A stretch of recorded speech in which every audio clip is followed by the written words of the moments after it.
Yes, good morning, students.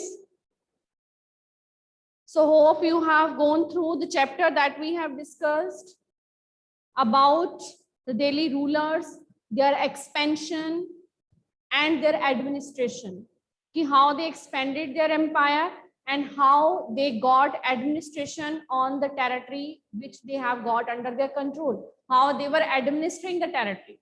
Now we were discussing yesterday the challenges that the Sultan were facing, the rulers of Delhi, the challenges they were facing. So which challenges they were facing? They were facing the challenges to control far off places. They were facing the challenges of persons who were chief or various fortifications. Then they were also facing the challenges of Mongol attacks. Okay, so 3 challenges they were facing. So Mongol attacks. So Mongols, who were Mongols? Mongols were there is today also Mongolia country, but at that time this Mongol were a tribe who has created a large empire. जैसे दिल्ली में यहाँ पे दिल्ली सल्तनत का empire था, वैसे ही in this area of China and Middle East, Central Asia. So this Mongol tribe, Mongol people, they have created their empire. So these Mongol leader was Genghis Khan, who was first he has taken this Transoxiana, Iran, Iraq, Afghanistan area under his control. Then he invaded Delhi. तो वो दिल्ली में उसने invade करना, attack करना start कर दिया. So these were the challenges before these Delhi Sultan, and how Alauddin Khalji and Tughlaq, because during the reign of Alauddin Khalji and Tughlaq, these attacks by the Mongols were most. इनके time में ये जो attack थे ये बहुत ज़्यादा थे. So how these two rulers they got what steps they taken. ठीक है, what steps they taken to come out of these attacks. उनके अटैक से बचने के लिए उन्होंने क्या किया? What administrative measures they have taken. उन्होंने कौन कौन से administrative measures लिए? ठीक है. So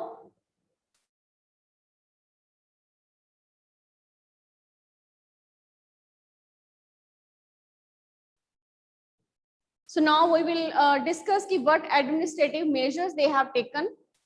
So first, Alauddin Khalji and Tughlaq, they have taken various steps in their own way.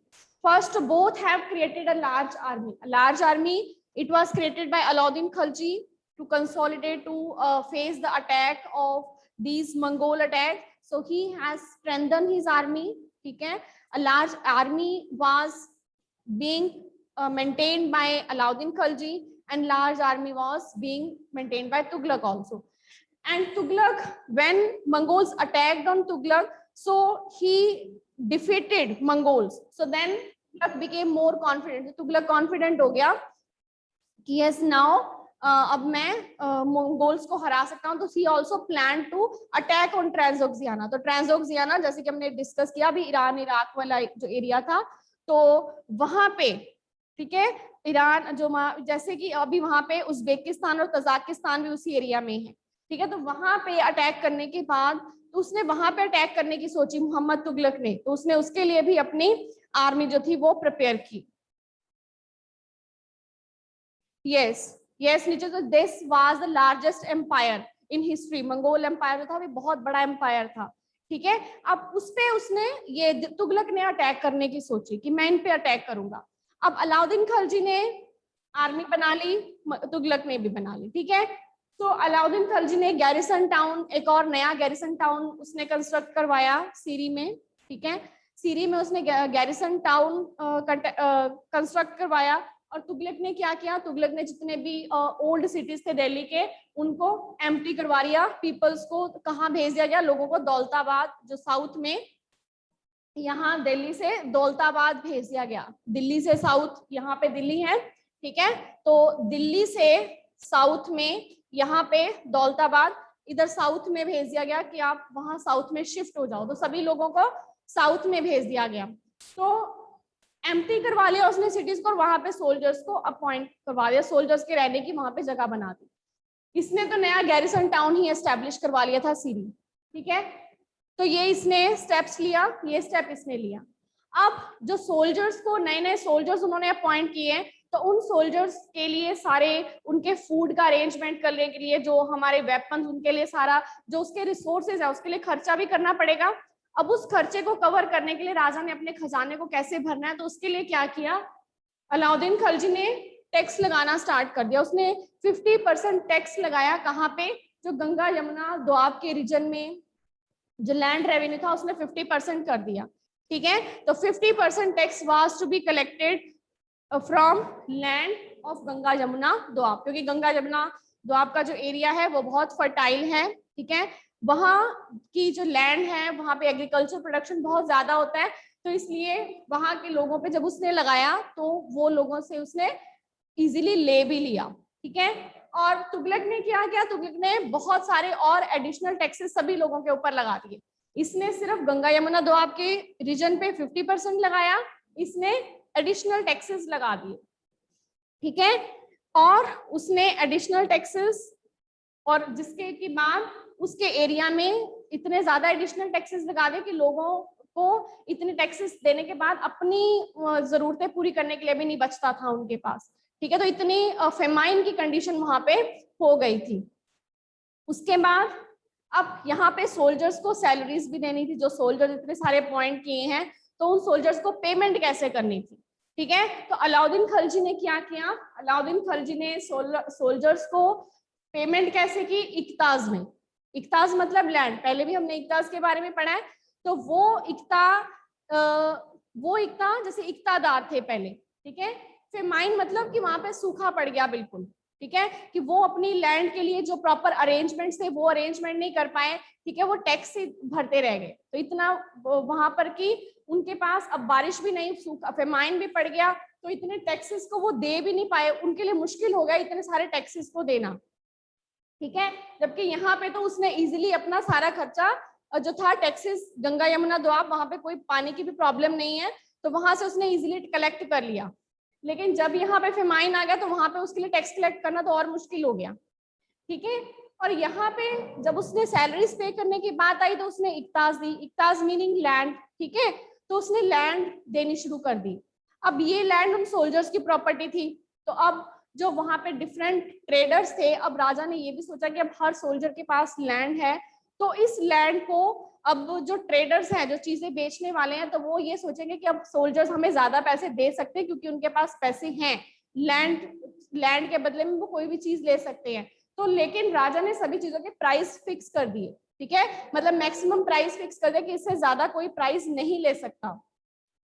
तो प्राइसेस उसने फिक्स कर दिए। तो अब जो था ये सारा अरेंजमेंट उसने कर दिया, ये स्टेप उसने लिया कि सोल्जर्स को लैंड पे की, इक्ताज पे किए, और साथ ही साथ प्राइस को भी पूरा सर्वे करके, पूरा सर्वे करने के बाद कि इतना इस चीज का प्राइस होना चाहिए, ठीक है, केयरफुली सर्वे किया गया।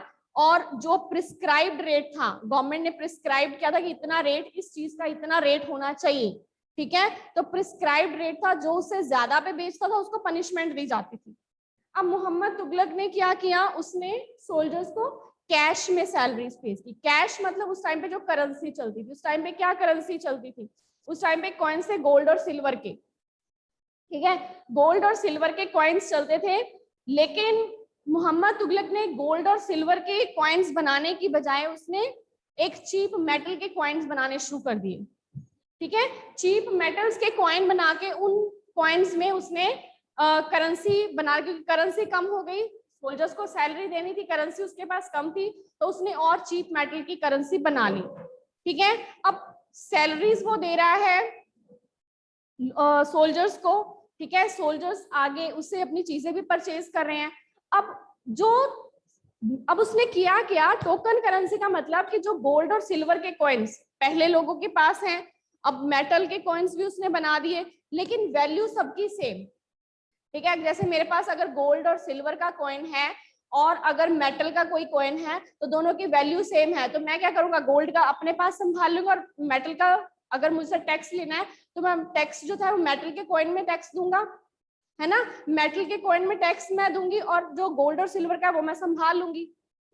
तो सेम वे लोगों ने भी ऐसे ही किया, उन्होंने गोल्ड और सिल्वर के कॉइन संभाल लिए और जो टैक्स देने थे वो मेटल और जो चीप कॉइन्स थे वो दे दिए, जिससे कि जो तुगलक की जो खजाना था वो भी सारा मेटल के कॉइन से भरना शुरू हो गया। फिर उसने ये टोकन करेंसी का भी जो विचार था वो बंद कर दिया, ठीक है। उसने टोकन करेंसी को भी वापस छोड़ दिया, ठीक है। चीप मेटल करेंसी वो राजा के ही मिंट करते थे, राजा जो था वो राजा के लोग मिंट करते थे, लेकिन इतनी चीप मेटल थी कि कई बार लोगों ने खुद ही उसको बनाना शुरू कर दिया, ठीक है। उसको नकली कॉइन्स बनाने भी शुरू हो गए थे, तो जिससे कि राजा ने वो टोकन करेंसी बंद कर दी। क्लियर कि पहले तो कॉइन्स बनाने का काम तो सिर्फ राजा के लोग ही करते थे, लेकिन अब जब चीप मेटल के हो गए, सस्ती मेटल के, तो फिर लोगों ने उसके नकली, क्योंकि अभी भी नकली जो नोट हैं वो बनाने शुरू हो जाते हैं ना, लोग फोर्जिंग कर लेते हैं। तो तुगलक के टाइम पीरियड में, यस तुगलक के टाइम पीरियड में, ठीक है, जब टोकन करेंसी बना दी गई थी। क्लियर।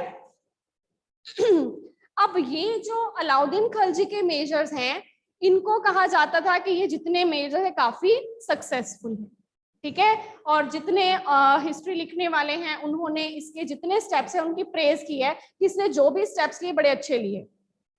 लेकिन जो मोहम्मद तुगलक के एडमिनिस्ट्रेटिव मेयर्स थे उनको एक फेलियर बताया गया है, ठीक है, कि जो उसने प्लानिंग की थी ट्रांसोक्सियाना पे अटैक करने की वो भी एक फेलियर था उसका, ठीक है, क्योंकि कश्मीर से होके आगे जाना था, वो भी फेलियर था उसका।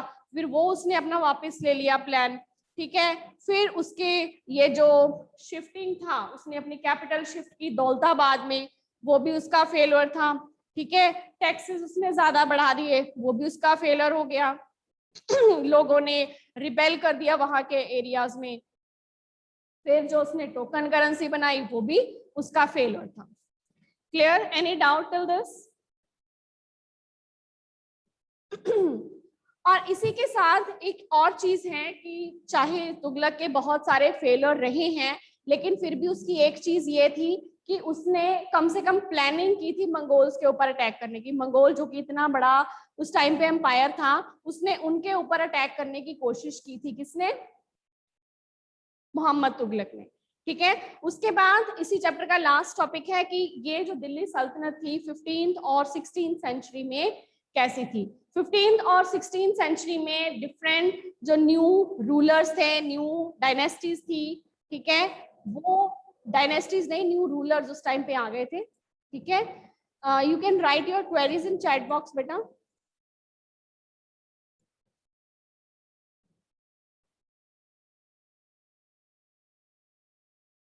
Yes, Nitya, you can write your query in chat box.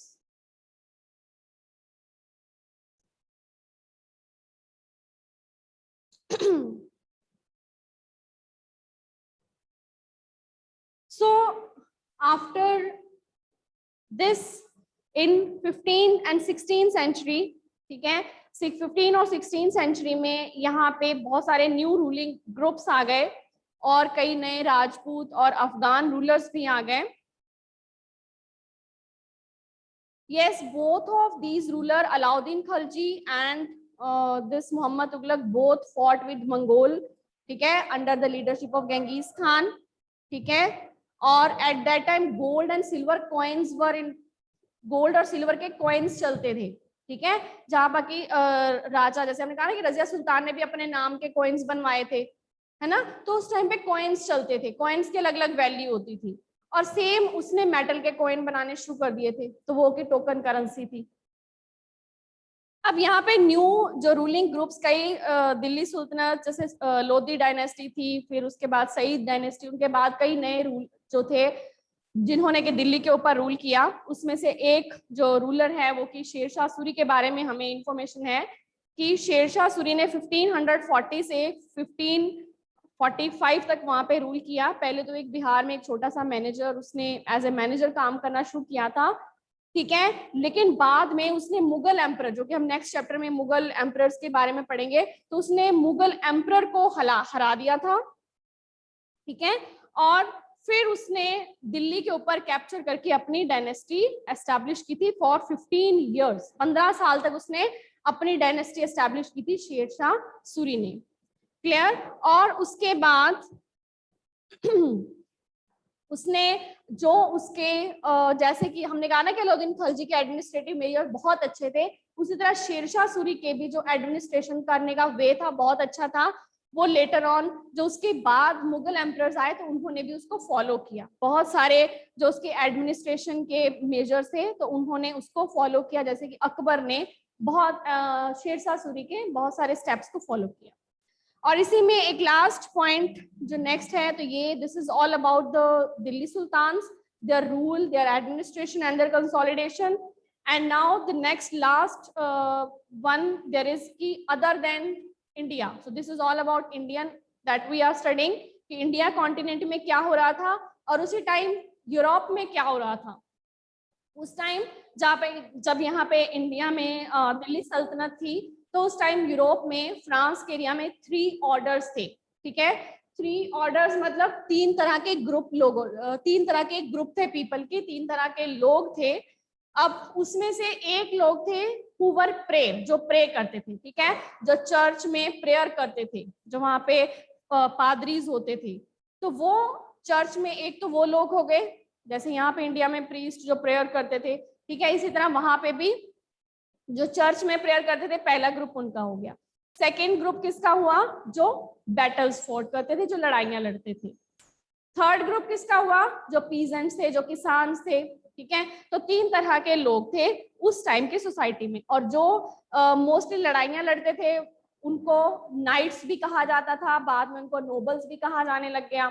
ठीक है, और इसी तरह वहां पे जब क्रिश्चियनिटी डेवलप हो रही थी तो जेरूसलेम नाम की एक जगह है जहां पर कि जीसस क्राइस्ट को क्रूसीफाइड किया गया था। ठीक है, उनको क्रॉस पे डेथ जो थी पनिशमेंट वो दी गई थी उस टाइम के रूलर से।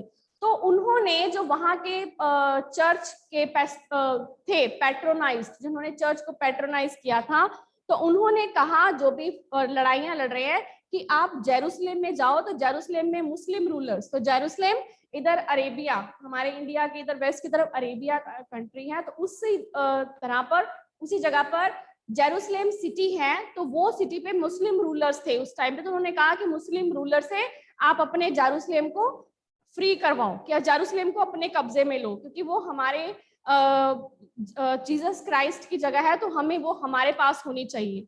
वहां पे मुस्लिम रूलर्स का कब्जा था। ठीक है, तो उन्होंने कहा कि अगर आप वो चीज अपने कब्जे में ले लोगे तो ये आपका it will be a campaign in the name of God, तो भगवान के लिए ही ये आपकी मूवमेंट होगी, ये कैंपेन होगा। तो उस टाइम पर फ्रांस में ये चीजें चल रही थी। ठीक है, so this is all about this chapter. So if there is any doubt till now please let me know. Yes, बच्चे, if there is any doubt.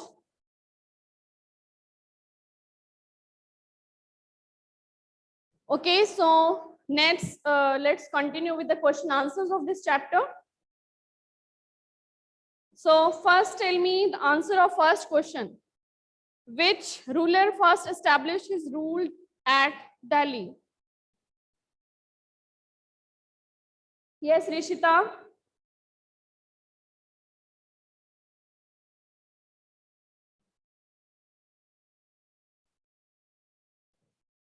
Okay, Rishita, you have not raised your hand. Earlier you have raised. Okay, yes, Suhana. Nangapala, who was a Tumara Rajput, first established his capital of Delhi. Yes, good. So Tomara rulers, they first established their capital at Delhi. So second, what was the language of administration under the Delhi Sultans? Yes, Sachi.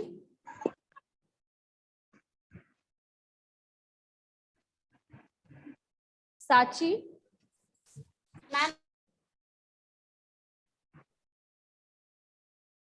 Unmute yourself, beta. Ma'am, Persian language. Yes, so Persian was the language of administration. Good. So next, in whose reign did the Sultanate reach its farthest extent? In whose reign the Sultanate it has expanded a lot? सबसे large जिसने expand किया किसकी reign में? Yes, Bhavya. Ma'am, Thanjavur. नहीं, which ruler? In whose reign? Reign मतलब किसके rule में? किसके रूल में सल्तनत जो थी वो सबसे फारदेस्ट एक्सटेंड तक पहुंच गई, बहुत ज्यादा इसने एक्सपैंड किया. Yes Rishita. Yes, ma'am. Ma'am, Muhammad Tughlaq. Yes, Muhammad Tughlaq reign. Good. Okay, next, from which country Ibn Battuta traveled to India? Yes, from which country? Yes, Harjeet. Yes, ma'am. Ibn Battuta belonged to Morocco, Africa, and traveled to India. Yes, so he was from Africa, Morocco city. Okay, so now next question. According to Circle of Justice, why it was important for military commanders to keep the interest of peasantry in mind? Circle of Justice Ma'am, हमने can I discuss किया answer? था कि why it is important to keep interest of peasants. Peasants के बारे में सोचना क्यों जरूरी है? Why it is important to keep the interest of peasants in mind? Ma'am, can I answer? Yes, Bhavya.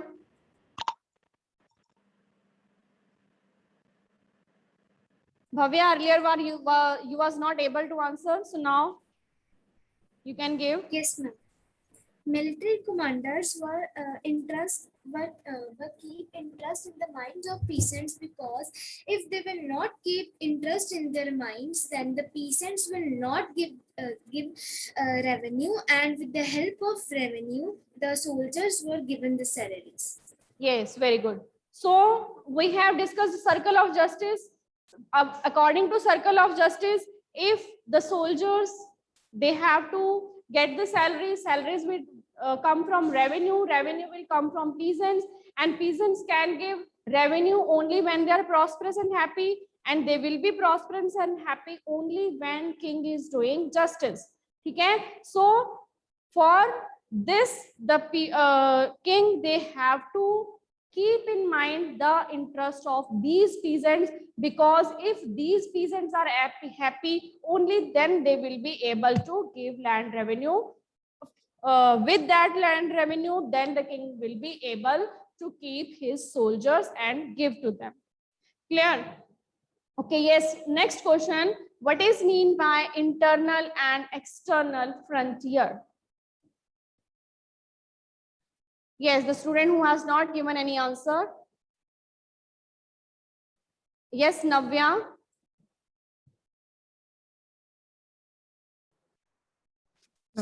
Internal frontiers of the Sultanate include hinterlands of the Garician towns and Ganga-Yamuna draw. External frontiers of the Sultanate include unconquered areas of southern India, which is away from Delhi. Yes, good. So internal means garrison town, the hinterland near the garrison town. Okay? And the external, other than the far off places from their hinterland. So now next, what are the steps that are taken to ensure that muktis perform their duties? Muktis, remembered who were muktis, and which steps were taken by king कि वो मुक्तिस के ऊपर control कर सके, and why do you think? पहले तो इस first question का ही आंसर कि which steps were taken by king? Yes, only Rishita and Bhavya has raised hand. Yes, rest of the students बच्चे. Okay. Yes, Bhavya. Yes, Bhavya. Steps taken to control over muktis were: Ikta provided to muktis were for the short period of time inheritable past. Muktis' sons will not be made for the next Iktadar. Restrictions were opposed during the Muhammad Tughlaq time. Accountants keep eye on the Iktadar, which were appointed by the king. They also check that collection of prescribed taxes and required number of soldiers. Yes, very good. So all the points, key, their post was not hereditary. They were given the post for a short period of time. Accountants were appointed. ठीक है, restrictions to keep a required number of soldiers, restrictions to put only the prescribed taxes. So all these are various steps that has been taken to ensure कि Mukti they are performing their duties. Accountant has been appointed by the king to keep a check on them. ठीक है, उन पे check रखने के लिए. Okay, so now second part of this question कि why do you think that they may have to wanted to defy the orders of Sultan?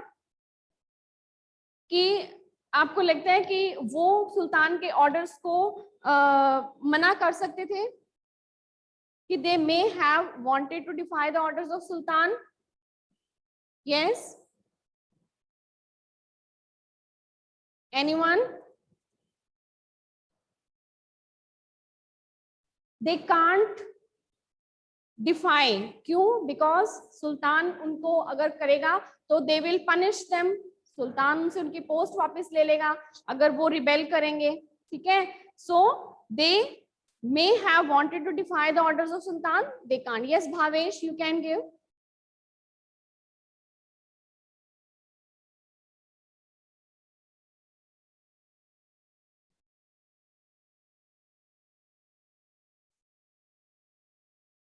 Yes, Bhavesh. Yes. Accountants were appointed by the state to check the amount of revenue collected by the Mukits. First point. Second point, Mukti collected only the taxes prescribed by the state. And third point, they kept the required number of soldiers. That's all. Okay, good, beta. So this is the first part of this question. Ma'am. Ma'am.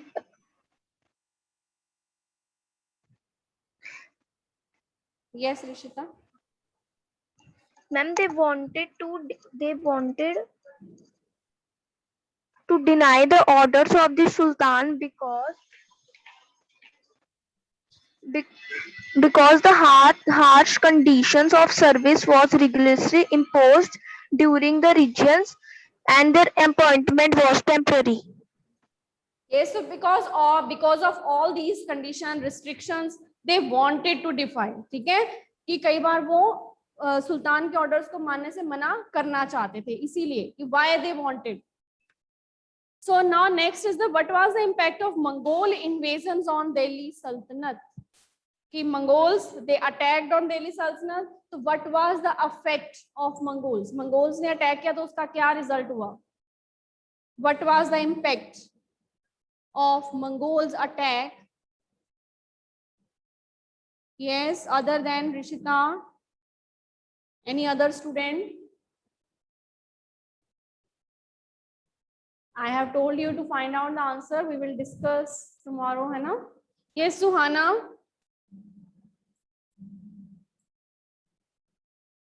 Yes, ma'am. The Mongols attacked the Delhi Sultans increased during the region of Alauddin Khilji and Muhammad Tughlaq's rules. Both the rulers to mobilize a large standing army in Delhi decided. Alauddin constructed a new garrison town named Sri for his soldiers, and Muhammad Tughlaq he started shifting his capital of Daulatabad in south. Yes, good. So whatever we have discussed, these are the various steps that has been taken by Alauddin Khilji and Tughlaq as a result of attack of Mongols. ठीक है? As they have faced the challenge of Mongol attacks, so they have taken these steps. So this was the impact of Mongol invasion. ठीक है? Invasion means attack. So now the next question. Do you think the authors of Tariq would provide information about the lives of ordinary men and women? कि जो हम तारीख और त्वारीख हमने study discuss किया इस चैप्टर में, so they are providing the correct information. किसके इंफॉर्मेशन देते हैं द तारीख और tawarikh? Whether they are providing us information of ordinary man and women, ordinary man और वुमेन की इंफॉर्मेशन दे रहे हैं हमें वो. यस भव्या.